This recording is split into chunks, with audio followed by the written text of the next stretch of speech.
everyone, welcome back to my channel. So today I have a video on the best tuberose perfumes. Tuberose is definitely a fragrance note that we've seen more and more in perfumes recently, being like more of a star of the show, and I wanted to give you a rundown about this fragrance note and some of the best examples of it.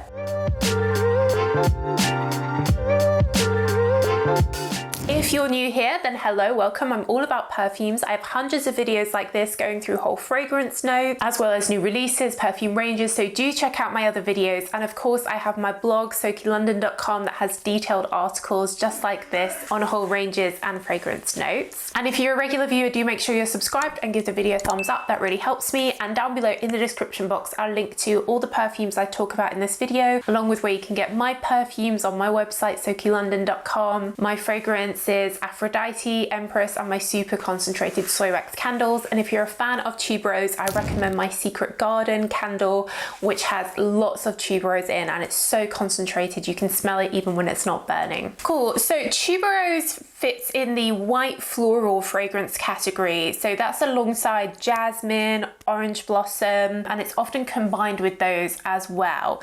It's actually not really a flower, it's classed as a plant. It has a really large bulb that grows underground, and then this stem emerges and the tuberose flower is at the top, and the flower kind of looks like a star. It's really pretty. It actually blooms in the early autumn, and it's native to India and Mexico, and it was actually used by the Aztecs to flavor chocolate.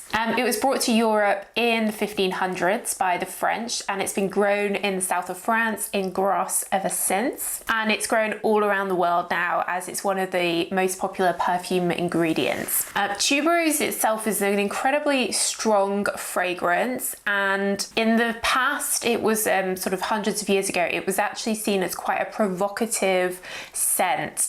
The kind of thing that you would not want. So for example, in Italy in the Renaissance, young girls weren't allowed to walk through gardens with tuberose in case the smell of tuberose sent them astray. And I believe Louis XIV planted 10,000 tuberose bulbs in Versailles, his palace, so he was obviously a big fan. Tuberose is harvested in the morning, where it's picked by hand still, and then it's mixed with various solvents to make what's called tuberose absolute, which is the same for a lot of fragrances. And you know, a perfumer will actually buy it perhaps even as like a block of this tuberose absolute, and it's mixed with alcohol to make like a tuberose essence. And to create 100 grams of tuberose absolute, it takes 600 tuberose petals. So what does tuberose actually smell like? So it's floral, but it can have an almost fruity feel to it. It can have an earthy feel to it, and it can almost be slightly milky as well. It's quite versatile. To me, tuberose always has a kind of green undertone. I really feel like I'm outdoors, perhaps in Versailles with its 10,000 tuberose plants.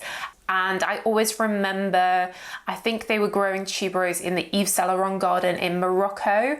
And you know, Morocco, a hot country, you've got a lot of sort of sand and orange and brown colors everywhere, and then you go into this garden and it's just full of greenery and lush plants, and you get this totally different smell, and that, to me, that really reminds me of tuberose. So probably the most famous, most popular tuberose perfume at the moment is the original Armani My Way. Here it is mixed with orange blossom and jasmine, but tuberose is definitely the star of the show, and this also has quite a bit of a citrus bergamot notes in the top, which works really well to brighten the tuberose even more. I personally would say that tuberose in general isn't an overly feminine note, it's pretty gender neutral.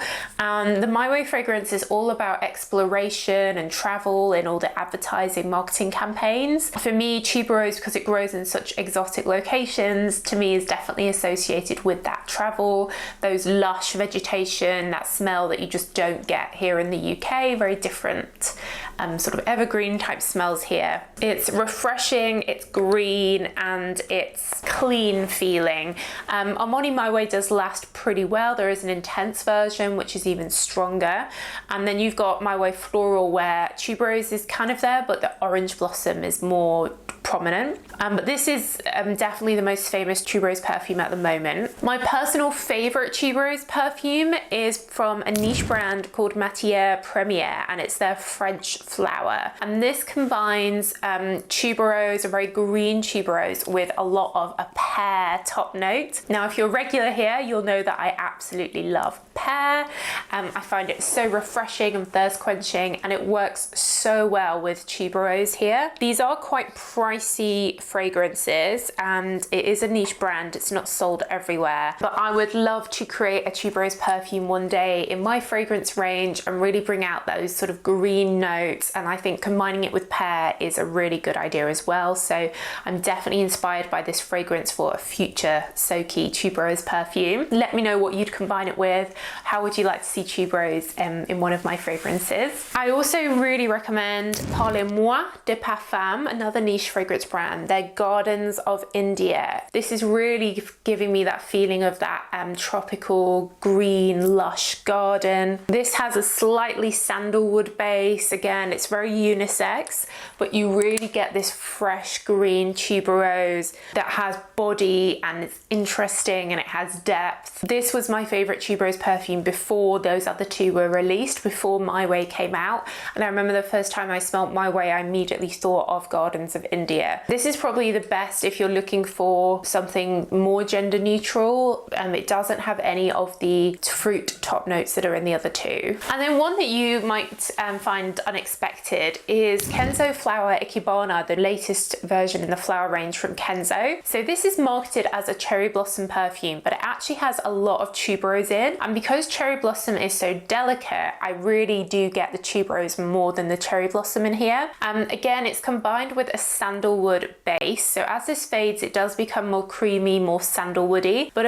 especially at first, and as the fragrance sort of develops in the heart, I really do get a tuberose. So this is probably a little bit more girly, but overall I'd say all of these are pretty gender neutral. But this is probably the warmest of the four. It doesn't have that sort of sparkling fruity top note. It sort of goes straight into the tuberose, and then you get the cherry blossom with the sandalwood creating a lot of warmth. So it's warmer than the other three. And I really love this. It's my favorite out of the different Kenzo flower fragrances. It doesn't have any of the powderiness that was in the original Flower by Kenzo. It's totally different. In the Estee Lauder Erin range, there is a tuberose perfume, Tuberose Le Soir. This one combines tuberose with ylang ylang, which is a relatively heavy floral note. Sort of creates a more floral bouquet around that tuberose. So the tuberose is there giving green freshness, but the ylang ylang is making it more floral. It also has a vanilla in the base, making it a little bit heavier than these other ones, perhaps something you'd wear in the evening as well as the daytime. And similarly, Kayali fragrances have their Deja Vu white flower, which combines all these white flowers, tuberose, jasmine, orange blossom, and again has a vanilla in the base.